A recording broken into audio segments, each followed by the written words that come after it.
This is East Asia Tonight. Good evening, I'm Italian with tonight's top stories from East Asia. President Xi urges respect for sovereignty in the Middle East as China pledges a constructive role in peace efforts. Beijing, meanwhile, calls the U.S. blockade of Iranian ports dangerous and irresponsible. Meantime, Chinese exports stutter in March with uncertainties from Middle East hostilities deliver a sharp shock to global demand. Vietnam's newly sworn-in President To Lam is in Beijing for his first official overseas trip as head of state and Communist Party chief, signaling Hanoi's bigger global ambitions. And China and Spain pledge closer ties as President Xi calls on both sides to reject the law of the jungle and uphold multilateralism amid a breakdown in global order.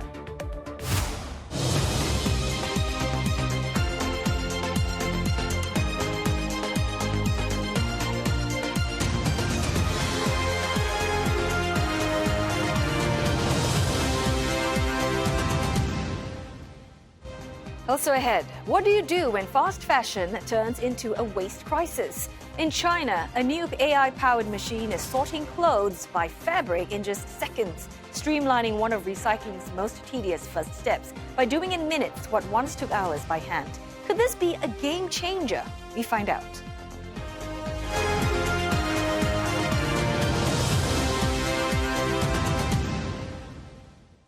A call from the Chinese president to respect sovereignty in the Middle East. Xi Jinping pledging to play a constructive role in peace talks between the U.S. and Iran after a first round yielded no agreement. Well, Mr. Xi unveiled a 4-point proposal for peace in the region following a meeting with the Crown Prince of Abu Dhabi. The Chinese leader called for adherence to the principles of peaceful coexistence, national sovereignty, and international rule of law, while also stressing the need to coordinate development and security. Tensions in the Middle East are rising as the U.S. blockade of the Strait of Hormuz took effect overnight. Now, a Chinese tanker sanctioned by the U.S. became the first vessel to pass through and exit the strait. The Rich Starry and its owner, they were sanctioned by Washington for dealing with Tehran. U.S. President Donald Trump earlier warned any Iranian fast attack ships trying to approach will be immediately eliminated, while his Vice President J.D. Vance accused Tehran of economic terrorism. Tehran has called Washington's actions piracy, warning Gulf ports of retaliation. China slamming the blockade by the U.S. as dangerous and irresponsible. Well, meanwhile, some renewed hopes for a revival of peace deal discussions. Reports suggest U.S. and Iranian negotiators are preparing a return to Islamabad for talks later this week and are reportedly working to extend the ceasefire. The U.S. president earlier said that Iran wants a deal very badly, while Vice President Vance claims that the ball is in Iran's court. Tehran had previously emphasized a lack of trust in American negotiators, but appeared to leave the door open for further talks. Well, for more, let's bring in CNA correspondent Tan Sihui live from Beijing. Sihui, first up, perhaps you can tell us more about President Xi's proposal for peace in the Middle East. And I guess the bigger picture question is, how exactly is Beijing planning to see through this? Well, it's not the first time that China is commenting on the Iran crisis, but it is the first time that top leader Chinese President Xi Jinping is making remarks on the Iran crisis, signaling its importance. And he's put forth this 4-point peace plan and some of the upholding of the peaceful coexistence as well as international law. This follows shortly after the 5-point peace plan that was proposed by China and Pakistan just last week, calling for an immediate ceasefire as well as peaceful talks and civilian protection. Now, this broad plan really reinforces the messaging that China has been putting out over the last few weeks. Mr. Xi calling on the world not to revert to the law of the jungle. 历史之变正在以前所未有的方式在展开。人类社会面临和平的战争，团结还是对抗？ So why now? Why is Mr. Xi making such direct remarks at this point of time? Now, analysts I spoke with say that there are push and pull factors. Right now, that blockade by the US is a form of escalation of the crisis. Also, he says that more countries are calling on China to play a greater role in the conflict. And as we've seen, Mr. Xi is extremely busy today, making multiple successive meetings with various leaders, including Vietnam's leader, the Crown Prince of the UAE, as well as the Spanish Prime Minister. And the Russian Foreign Minister is also expected to meet Chinese Foreign Minister Wang Yi, and all of them have energy security at the top of their agenda. And separately, Suhui, I just want to pick on a Chinese tanker, which is one of the few vessels passing through the Strait of Hormuz amid this U.S. blockade. So how is China navigating this? Well, reports stated that this Chinese tanker, it had left the UAE with its destination to China. It is a U.S.-sanctioned Chinese tanker. Now, what happened to that tanker just earlier as it was approaching that straits, just minutes as it was approaching that straits, it had made a U-turn. So it was a very tricky situation with this blockade, which is adding an extra layer of uncertainty to global energy security. Now, Beijing has issued its most forceful criticism of this blockade, calling it a dangerous and irresponsible act, saying that it undermines the fragile ceasefire talks and ceasefire truce at this moment, and says that it is impacting the safety of navigation.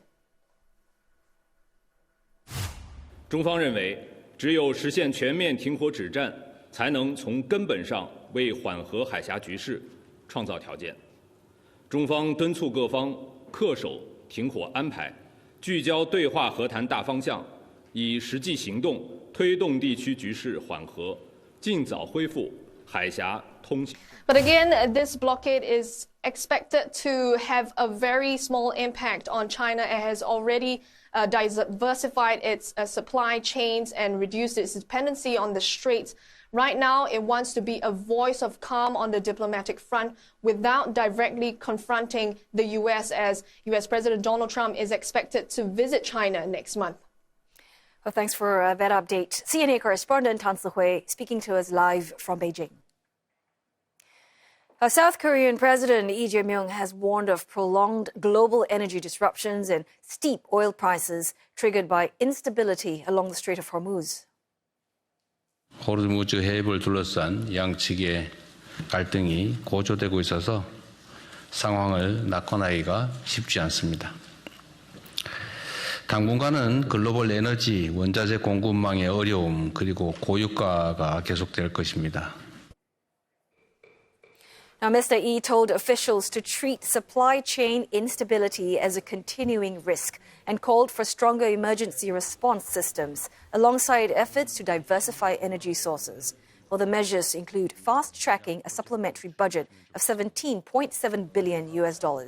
Mr. Yi also urged warring parties to take steps towards peace. South Korea's foreign minister says the government is seeking to send additional envoys to secure alternative supply routes after dispatching director general level officials to Algeria and Libya. Newly minted Vietnamese President To Lam has arrived in Beijing, his first official overseas trip as head of state. Mr. Lam was elected to the role just last week on top of his current position as Vietnam's Communist Party chief. Now, this dual role makes him the most powerful man in the country in decades. His trip comes against a backdrop of uncertainty and is in line with Hanoi's aim of doing more on the global front. Vietnam has been gearing up to play a bigger role in geopolitics, and observers say it's timely for the Southeast Asian nation, given its relatively large population. Now, it also has its own domestic goals to meet, including a 10% economic growth target. In recent years, Vietnam has been stepping up engagement with foreign partners. Mr. Lam had spoken at the UN Summit of the Future in 2024. Hanoi most recently hosted the first Vietnam-China 3+3 talks, focusing on public security, defense, and diplomacy. Well, Vietnam is currently gearing up to host the Asia-Pacific Economic Cooperation Forum next year. And to break down what Mr. Lam's visit would mean for both China and Vietnam, we will be joined by our Vietnam correspondent Liang Wai Kit and China correspondent Crystal Chia a little later this hour for a deeper analysis. China and Spain have pledged deeper cooperation as Chinese President Xi Jinping called on both countries to oppose a return to the law of the jungle. Well, the remarks came as Spanish Prime Minister Pedro Sanchez met President Xi in Beijing today, against the backdrop of rising tensions over Iran. U.S. President Donald Trump had earlier criticized Spain for denying landing rights to American forces during the conflict. President Xi said that China and Spain should strengthen communication, uphold what he calls genuine multilateralism, and safeguard global peace and development. 当今世界乱象丛生，国际秩序礼崩乐坏，如何对待国际法和国际秩序，反映的这是一国的世界观、价值观、秩序观、责任观。中国和西班牙都是有原则、讲道义的国家，都愿意站在历史正确的一边。 Prime Minister Sanchez is on his fourth visit to China in as many years. Speaking to reporters later, Mr. Sanchez also noted that China can play an important role in the Middle East. He said that President Xi was open and willing to rebalance what he described as an excessive trade deficit between the two countries, citing deals struck on expanding market access to Spanish agricultural products in China. But China accounted for more than 70% of Spain's total trade deficit, which more than doubled in 4 years to nearly $50 billion last year. Russian Foreign Minister Sergei Lavrov is in Beijing for a 2-day visit where he will meet with China's top diplomat Wang Yi for talks.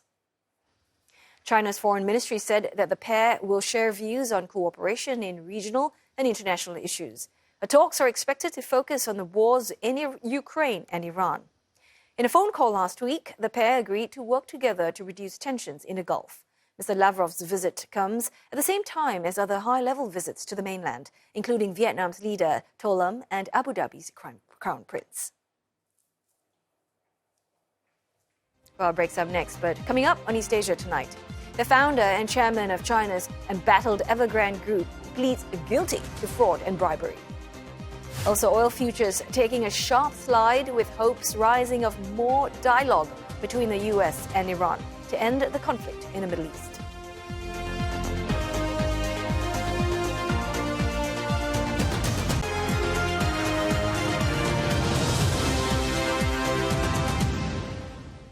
Hello again, you're watching East Asia Tonight, and it is now time for your business news with Roland Lim. So, Roland Lim, let's just talk about the Iran war. We know that it's taken its toll on economies around the globe, and of course, China as well has been impacted. Yes, of course, Chinese exports showing signs of stress, with a sharp slowdown in March from the roaring growth seen in the January to February period. The shock in energy and transportation costs from the Iran war weighing on global demand for Chinese exports.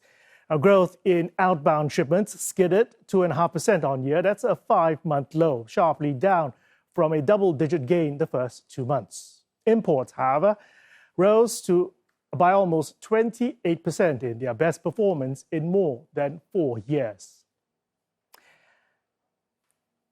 And for a deeper dive into those numbers and what it tells us about China's economic outlook and what to expect from the Trump-Xi meeting next month, well, Gary Ng, senior economist, Natixis, joins us live from Hong Kong. Gary, good to have you on the show as always.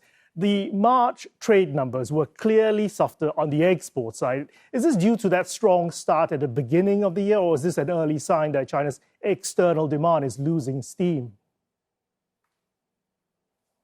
Well, I think it's a mix of the both factors. And because if you look at the global economy, especially after the Iran war broke out, there is indeed a softening demand driven by the higher prices and also the delayed shipment, high energy costs. So all of these factors have started to basically take a toll on the Chinese export. So this is definitely one of the reasons for the softness But at the same time, we also need to be mindful of the period of the Chinese New Year this year, which is kind of fall in mid-February, which means that when factory owners actually come back from holidays and need to restart the machines and everything, there is indeed a bit of the seasonality impact here in basically leading to like a worse March performance. So therefore, I guess basically we can conclude that the momentum is weakening, but probably not as much as the headline number suggested. How much of that slowdown would you attribute to the Iran war and the broader Middle East turmoil? Where is it starting to bite in terms of where China is feeling the shock the most? Well, I would say that from the first point, it's very clear that if global consumers are not that willing to buy products, then obviously it can hurt Chinese export. The number actually will be more indicative and obvious in April, which we will see the number next month. But obviously, we will start to see basically a broad decline in most of the products. And second, if you consider the the supply of the different products right now, even though we do see quite a strong AI boom at this moment, and if the world actually decelerate the development on that pace, it is possible to see some deceleration in electronics and all the associated products. So I do anticipate like a broader base slowdown in April, but it's just the growth rate will not be as worse as in March. And what really stood out for me, though, is the import numbers that was out today. They're much stronger. And why is it that imports have picked up so sharply, but exports have slowed? I mean, what's driving this divergence? Well, it is pretty much a very strong price effect, and especially if you think of since the war broke out, there has been a very massive increase in the commodity and energy prices globally. And China is obviously one of the biggest importers of a lot of these products as raw material. So therefore, it will actually import all these products at a much higher prices. And this is really the reason of this higher import growth that we see. However, it doesn't really mean that Chinese domestic demand has been much stronger, that it actually import more. So it is pretty much basically quite a bad inflationary pressure from the supply side. Taking a step back, what do these numbers actually tell us? Anything new about China's domestic economy? I mean, does the import strength suggest pockets of resilience, or are the weak export numbers telling us that growth pressures still remain? Well, I would say that the pressure and opportunities both exist at the same time. And of course, we are seeing that the export number in March may not be as worse as it looks, basically, even though we do see this stronger pressure globally, but the China still has quite a strong comparative advantage in cost and also in innovation. So if the world needs to buy certain products right now, China is still the one that can provide the most cost-effective solutions. Think of the electronics, electric vehicles or batteries, all of these new sectors fueling the green transition. So China will continue to have an advantage over there. But at the same time, we also see the import costs getting higher for China. Basically, import growth will likely stay quite strong at this moment. So it is possible to see a shrinking trade surplus as a net effect, but it is really not really driven by the stronger domestic demand. If we need to put a new message, I would say that China exports remain quite competitive, but at the same time, we will start to see probably some deceleration as like the reflection of this weaker global demand and higher inflation. Gary, we've run out of time. We haven't got time for that Xi-Trump meet. That was Gary Ng, senior economist at Natixis. A Chinese chipmaker YMTC is planning 2 more factories in addition to one already underway. The country's largest maker of NAND flash memory will more than double its production capacity once its new facilities are up and running. The 3 new plants are each able to produce 100,000 wafers per month. NAND memory chips store data in smartphones and computers. The company currently has 2 fabrication plants with a capacity of 200,000 wafers in total per month. Now, its third will start operation late this year, and by next year be able to produce 50,000 wafers per month. YMTC sales accounts for close to 12% of the global NAND flash market last year, though most of its sales are in China. That's about the same market share as SanDisk. The flash memory chip maker, a memory maker, I should say, is one of the companies that is on the U.S. export blacklist amid continuing tech rivalry between the two nations. In the Chinese real estate sector, the founder and former chairman of Evergrande has pleaded guilty to charges of fraud and bribery in the latest blow to what was once the country's leading developer. The now embattled Chinese property giant's rise was fueled by rapid urbanization and rising wealth, but a credit tightened in 2020 after curbs on borrowing. The firm defaulted in 2021 amid mounting debt. The company has defaulted since 2021 on most of its $300 billion in liabilities, in troubles emblematic of China's property sector woes that have long dragged on economic growth. Now, founder Xu Jiayin has been detained in September 2023 and has now pleaded guilty in court. Evergrande and its property arm also stood trial. A verdict will be delivered at a later date. Other property giants, including Country Garden and Wangke, faces similar issues. The crisis dampening consumer sentiment at a time when Chinese officials are pushing for new growth model driven by domestic spending. Turning over now to oil prices, futures slid below the $100 per barrel mark with expectations of further dialogue between the US and Iran to resolve their conflict.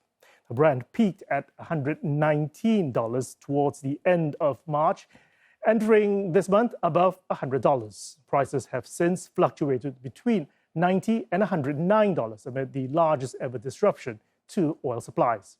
The International Energy Agency chief says the April outlook could be worse than March.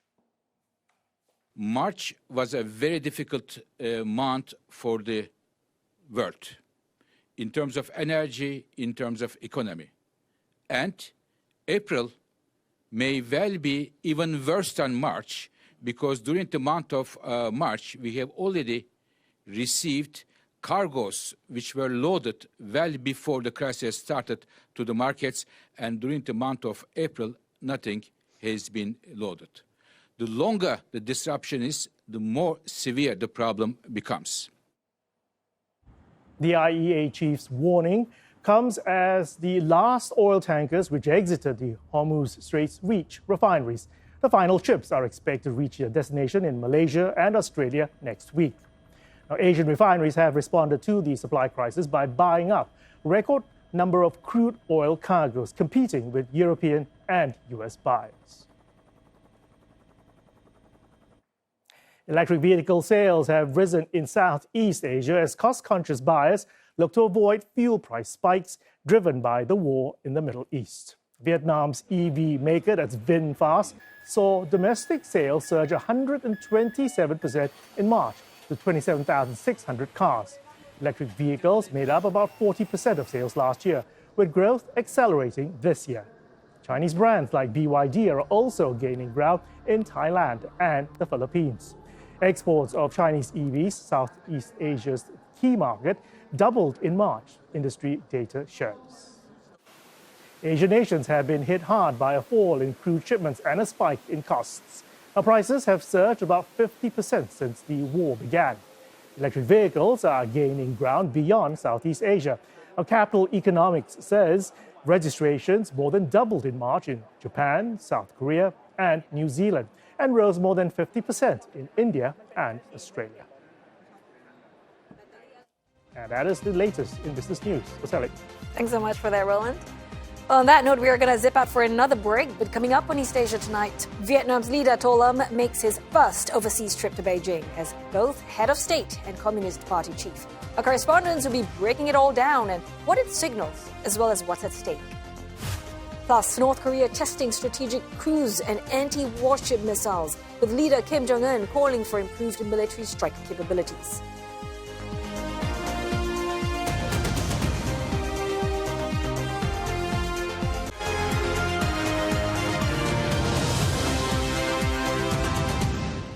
You're watching East Asia tonight, and here are the headlines we're following. President Xi urges respect for sovereignty in the Middle East. as China pledges a constructive role in peace efforts. Beijing, meanwhile, calls the U.S. blockade of Iranian ports dangerous and irresponsible. China's exports stutter with Middle East hostilities delivering a sharp shock to global demand. And Vietnam's newly sworn-in president, To Lam, is in Beijing for his first official overseas trip as head of state and Communist Party chief, signaling Hanoi's bigger global ambitions. Right, and to help unpack his trip, we're joined now by our Vietnam correspondent, Young Wai Kit, in the studio, as well as our China correspondent, Crystal Chia, in Shanghai. So we're going to kick things off with you first, Wai Kit. Walk us through what kind of signal Hanoi is sending with To Lam choosing China as his first trip. And also, I mean, this is a sign, isn't it, that Vietnam is trying to get closer to China? Well, on the surface, it does appear that Vietnam is choosing to be more closely aligned with China because ties between both sides have been good. There have been an increase of high-level engagements between both sides. And remember, when Mr. To Lam was made party chief in 2024, he had also chosen to visit China as his first overseas trip. But that's the exact opposite signals that many experts say Hanoi is trying to send. In fact, it's tradition for Vietnam leaders, once they're elected into the positions, for them to visit China as their first stop. But Hanoi is very sensitive when it comes to balancing your superpower rivalry. So, for instance, if one leader is in China, very shortly afterwards, there will be another trip or another high-level delegation being sent to the other country to project balance. And let's not forget that Mr. To Lam had gone to Washington to meet Mr. Donald Trump, where he had also taken part in the Board of Peace meeting earlier this year. Okay, so quite different signals there. They were all trying to send out. Crystal, let's bring you into the conversation here. What about Beijing's point of view? I mean, how are they viewing this trip? And also, what does it signal about China's position in the region? Yeah, so the fact that he's not just meeting President Xi, but also the top leadership circle speaks to the importance that China is placing on this visit. For example, he's going to meet Chinese Premier Li Qiang, as well as officials Zhao Leji and Wang Huning. This comes after President Xi visited Vietnam in April last year. Now, at that time, his first visit in 6 years that marked a reset of ties. So when announcing his visit, the Foreign Affairs Ministry said that China looks forward to promoting a strategically significant community and jointly safeguard global peace. Now, in the media, state-run Global Times ran an editorial just today calling the visit a new chapter and that China is ready to better align its development with that of its neighbors. Right, so it's going to be quite a busy agenda there so for To Lam. And Wai Kit, so we've heard what a packed agenda that is. What is actually going to be on the table for discussion? Well, as with all bilateral trips, your broad stroke achievements that you aim to have would be to deepen your bilateral cooperation as well as economic cooperation. But there are immediate needs that Vietnam will have to tackle. For instance, we imagine that Mr. To Lam, when he's in China, that he may try to secure energy supplies, jet fuel as well. I also understand that Mr. To Lam may be visiting some parts of China where he will look at some urban developments and find opportunities to cooperate with China, particularly in areas of science and technology and AI. Now, this is particularly important because Vietnam has singled out these sectors to be your key growth drivers for the economy. Now, in the long run, Vietnam has two key aims. One, to develop its economic goals. It has set very high targets of 10% per annum. And by 2045, it wants to achieve high income status. That's one goal, long-term goal. The other long-term goal is for Vietnam to be able to defend itself fast and from afar. Now, for these goals to be met, you have to have your foreign policy in place. You engage with your foreign partners so that the fruits of your labor from your foreign engagements can be tied back and tied back into Vietnam's domestic long-term goals of beefing up economy and defense.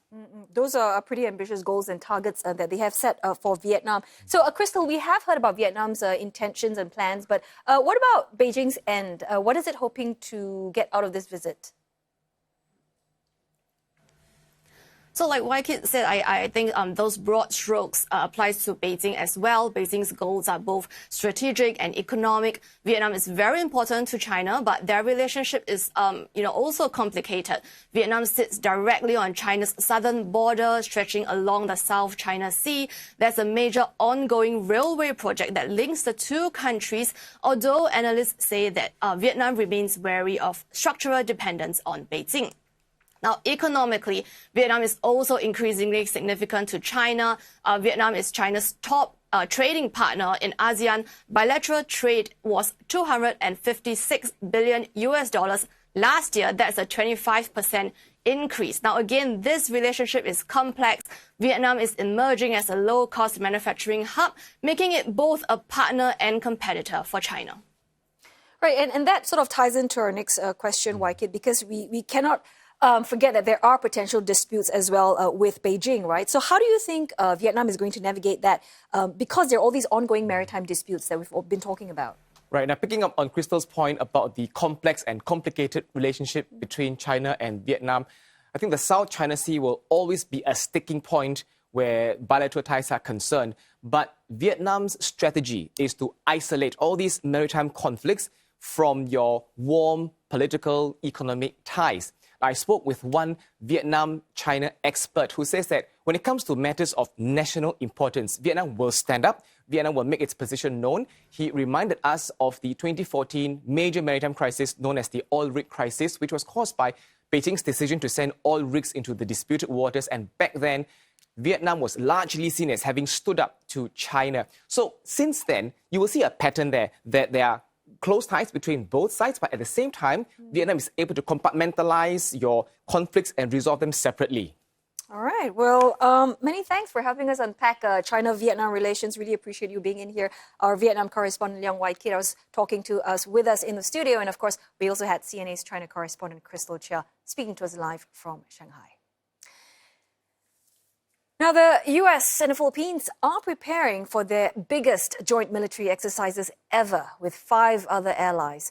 Now, this year's Balikatan exercises, meaning shoulder to shoulder in Tagalog, will involve more than 17,000 troops.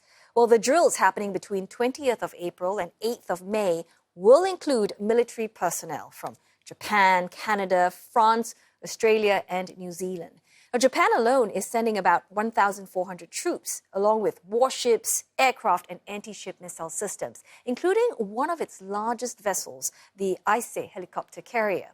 Now, Japanese forces will also include cyber and medical units, making it the 3rd largest troop presence at the most expansive iteration of the annual exercises. And the deployment marks a significant shift in its role in the drills, from observer since 2012 to limited engagement last year to participant in live fire drills this year. Now, Japan's Self-Defense Forces, or SDF, will use the exercises to maintain and enhance joint operational capabilities while deepening cooperation with other countries. Also, 17 other nations will be observing those drills that will be taking place across the Philippines.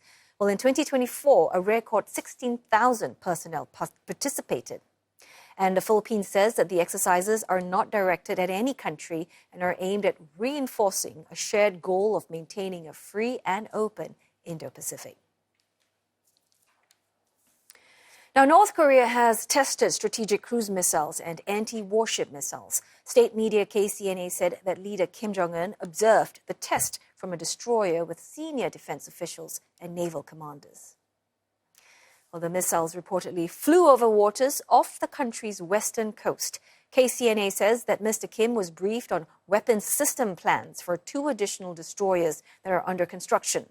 He called for improving the military's strategic and tactical strike capabilities and rapid response readiness. Now, he also stressed that the country's top priority is to bolster a nuclear war deterrence. A delegation of 30 NATO ambassadors are in South Korea on a 3-day visit to discuss boosting cooperation and defense ties. Well, they are expected to meet with South Korean Foreign Minister Cho Hyun today and will be briefed on the current state of the Korean Peninsula, as well as discuss matters related to North Korea. Seoul noted that there is growing interest within NATO on affairs of the 2 Koreas and the Indo-Pacific. The group of envoys are also expected to tour local defense facilities. They will reportedly visit Japan next and meet with cabinet ministers to discuss issues of shared concern, including China. And they are also expected to meet local businesses to explore ways of building defense collaboration. U.S. President Donald Trump has nominated a former congresswoman as America's top envoy to South Korea.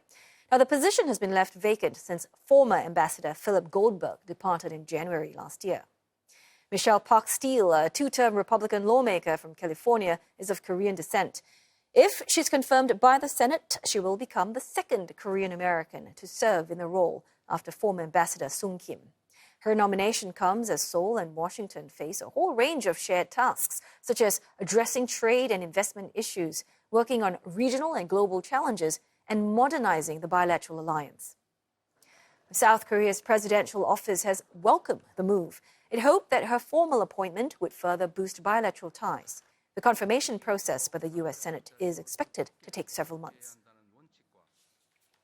Now, prosecutors in Taiwan have charged 10 people for allegedly spying for China, and they include former and active military personnel serving in the island's Army, Navy, Air Force, and the Coast Guard. Now, they were reportedly approached on social media by what officials call a, quote, hostile foreign group, and were allegedly bribed with amounts of up to $53,000 US. Out of the 10, 9 were accused of filming videos of themselves pledging allegiance to the Communist Party of China. Taiwanese authorities say the personnel seriously jeopardized national security and are seeking heavier than usual sentences as a, quote, warning and deterrent. Espionage can lead to jail sentences of 10 years or more. Taiwan has prosecuted an increasing number of people in recent years for spying for China. Official data shows retired and serving members are frequent targets.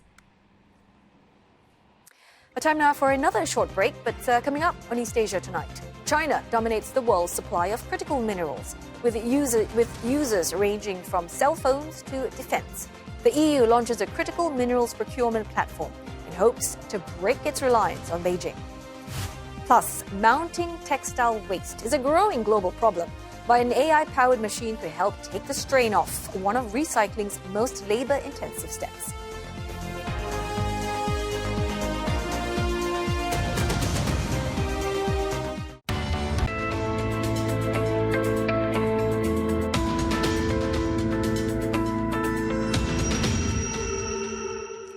Circling back to one of our top stories, the U.S. blockade in the Strait of Hormuz is underway after weekend peace talks with Iran ended without a deal. But how exactly would such a blockade work? Well, the U.S. has substantial naval and air forces in the region, and experts say these could be used to enforce the operation, marking a shift in the conflict from the skies to the sea. Now, President Trump said that the blockade would apply to all Iranian ports, both inside and outside the strait. Now, U.S. officials say the operation could involve intercepting vessels entering or leaving Iranian ports, which you can see here, all of them marked in red. Now, ships suspected of paying tolls or providing revenue to Iran may also be stopped. The U.S. Central Command says that surveillance would extend to the Persian Gulf and the Gulf of Oman, but offered little details on how it would intercept ships trying to transit the area. Well, analysts say that U.S. Navy destroyers could track vessels using onboard radar systems. Surveillance drones may also be used to monitor movements. Now, if a vessel is identified, a destroyer could then be dispatched to intercept it. And it may begin with radio warnings urging the vessel to change course.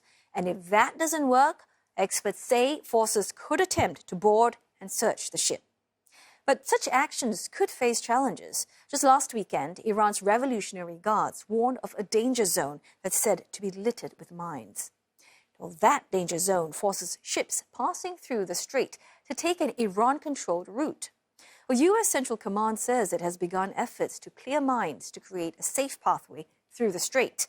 Well, Iran's armed forces have said the blockade amounts to piracy and has warned that any approach by military vessels would be considered a violation of the U.S.-Iran ceasefire and may trigger a response.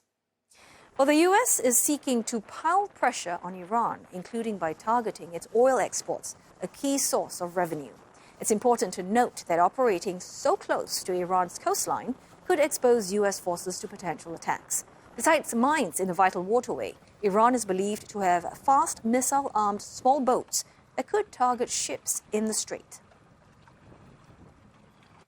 Well, NATO allies are declining to back President Trump's blockade of the strait, instead proposing any intervention only after the war ends. British Prime Minister Keir Starmer says that the UK will not be drawn into the conflict, despite mounting pressure to get involved. My guide from the start of this conflict has always been our national interest. That's why we stayed out of the war and why we continue to stay out of the war. Mr. Starmer said Britain and France will convene a leaders' summit this week, focused on protecting shipping President Emmanuel Macron, which says that discussions will include the possibility of a strictly defensive naval mission. The European Union described the situation as a clear signal for stronger international cooperation, adding that it will oppose any attempt to restrict passage through the strategic waterway. The European Union will continue to contribute all diplomatic efforts to prevent the region from sliding into further chaos. We commend Pakistan for the facilitation of the further talks and encourage the negotiations to continue. Now, the head of the UN Maritime Agency said no country has the legal right to block shipping in the Strait of Hormuz. Iranian authorities are allowing a limited number of vetted vessels to pass along routes close to their coast, and in some cases are reportedly charging ships for transit, a move the UN says violates international maritime law.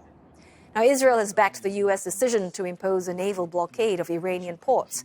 Prime Minister Benjamin Netanyahu said that his government is in full coordination with Washington.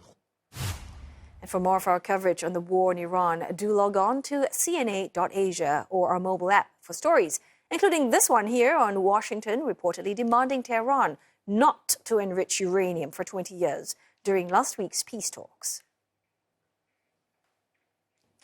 The European Union has launched a critical minerals section on its procurement platform for energy and materials. The move aims to give more power to regional buyers by bundling their purchases into bigger orders.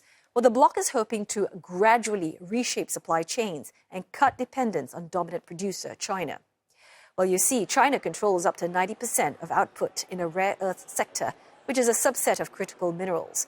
Well, these materials are needed to make modern equipment, from your smartphone and electric vehicles to high-tech defense systems. The EU's platform connects buyers with suppliers, but leaves the two sides to finalize trades. It is a long process. Submissions for critical minerals have just opened, and the results will only be announced in September.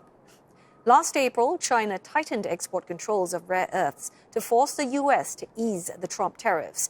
The curbs have been toned down, but approval procedures are still a headache for many foreign firms, leading them to seek alternative sources.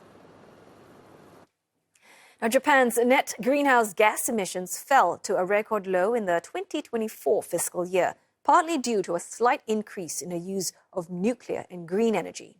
Well, the government said that Japan emitted 994 million tons of greenhouse gases. That's a 1.9% decline from the previous year.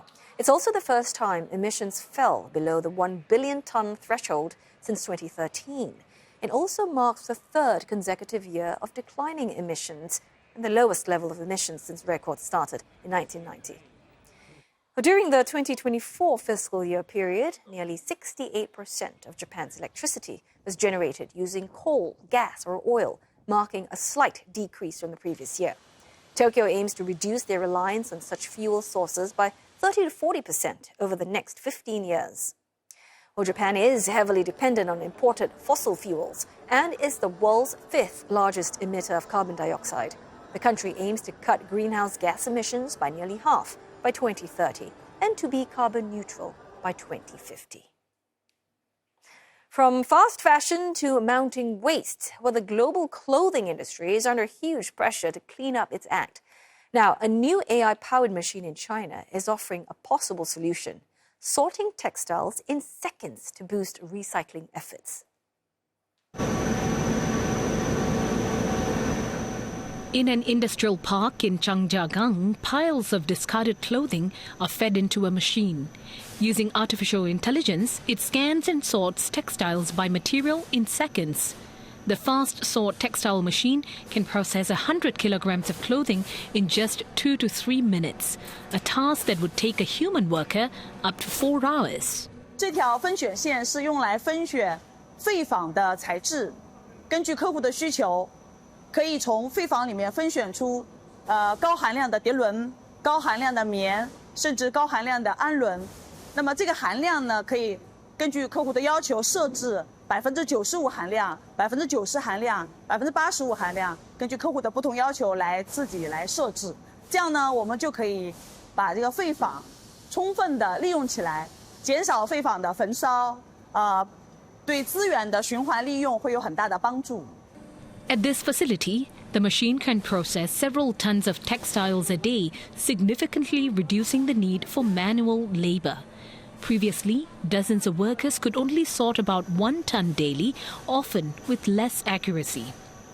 The technology is helping reduce textile waste sent to landfills or incineration, a major source of pollution globally. But industry experts say sorting is only one part of the problem. Essentially, AI sorting technology is helping us in an area of the supply chain which is super useful, but perhaps where the greatest problems don't lie. We still have huge problems with the actual reprocessing of mixed waste, so post-consumer waste textiles, to the extent that many facilities are now beginning to pull back on using post-consumer textiles because they are so complex. So it doesn't really matter what speed and quantity, in some senses, that they're getting. They're still contaminated and so complex in terms of the chemicals. So it's helping, but how much, we still don't know. Still, companies behind the technology believe automation could transform the industry. 到时候应该是会用机器人替代，包括我们的打包可能会用机器人加全自动打包去替代。因为现在分选可能机器达到了，但是你人精力是有限的，你人不可能24小时工作，可能最后还是要用机器人去替代。最终的目的就是做黑灯工厂嘛，让机器人24小时运转。With further advances in recycling technologies, developers say AI-driven systems could help close the loop by turning old clothes into new materials. 未来中国的废纺，不会再像以前一烧了之，或者通过2次分选、2次销售到非洲、中东，而是会在本地自主的分拣、自主的这种高质化的应用，重新又回到我们的生活当中。所以在中国，这种应用未来会越来越多。当然呢，也需要后端的化学回收以及生物媒介法的回收，需要这样的回收技术，大家来一起来配合，来共同推动废纺的这种高质化的应用。While AI may speed up sorting, experts say solving the textile waste problem will still require breakthroughs in how materials are processed and changes in how we produce and consume fashion. And that wraps up this Tuesday's edition of East Asia Tonight. Don't forget your headlines anytime at cna.asia. And you can always look us up on all our socials, including Facebook and YouTube. Thanks for your company. See you tomorrow.